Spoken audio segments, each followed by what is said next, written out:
Check out this beautiful mid-century modern home. I love the front door right there. That is a bungalow style door that just marries beautifully with this home. All the natural windows. This is surrounding the house with windows. It just floods the inside with natural light. This home is a lease. Y'all, we do leases as well as sales. So it is a great opportunity to get into the cul-de-sac that you are looking at right now. It is very private. This home was built in 1950. The architecture is absolutely amazing. This is an original stone wall here that is having a great bonfire style fire pit right here. So it's an entertainer's dream. I love the backyard for many reasons. As you look around, you'll see that there is tons of verdure here.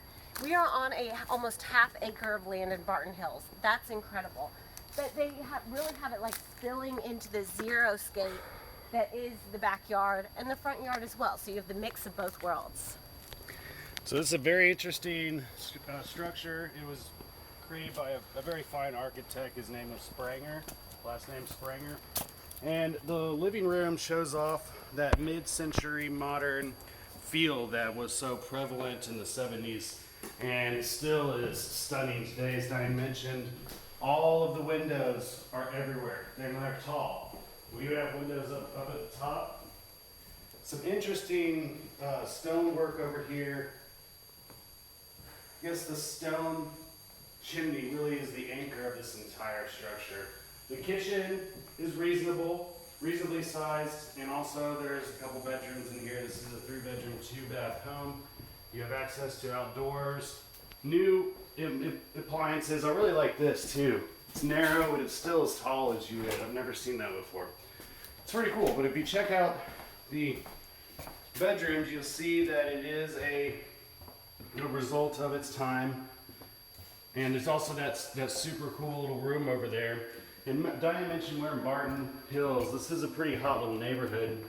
William Barton, Earl Bill Barton, moved into Texas. He wasn't really from Texas. He was from South Carolina. And he moved to Kentucky, then Alabama, and then was part of Stephen F. Austin's second colony here. So he was able to settle near Barton Springs, and that's why it's called Barton Springs. But anyways, William Barton was also an Indian fighter, so he is really integral in the defending the Austin area. In fact, he was quite a loner too. He got a land grant from Mexico in Bastrop, which is now Bastrop County, and a neighbor moved in within 10 miles of him. And so he moved 45 miles up the Colorado River to Barton Springs.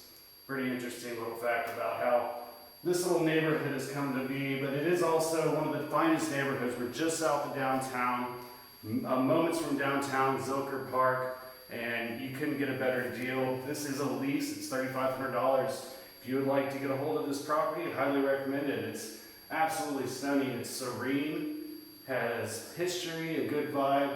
The exposed rafters are neat, modern appliances, huge windows, energy efficient windows. And also the tile on the floor is even handmade tile. Can't find that. You can't get this at Home Depot, that's for sure. So anyways, remember, Diane and I are your real estate advisors, and we are here to help you out with leases, sales, whether you want to sell, whether you want to buy, whether you want to list your leasing to a tenant, or you would like to be a resident of a leased property yourself. This is a gem. This is something you should definitely not pay, or you should pay close attention to. Thank you very much for watching. Have a great day.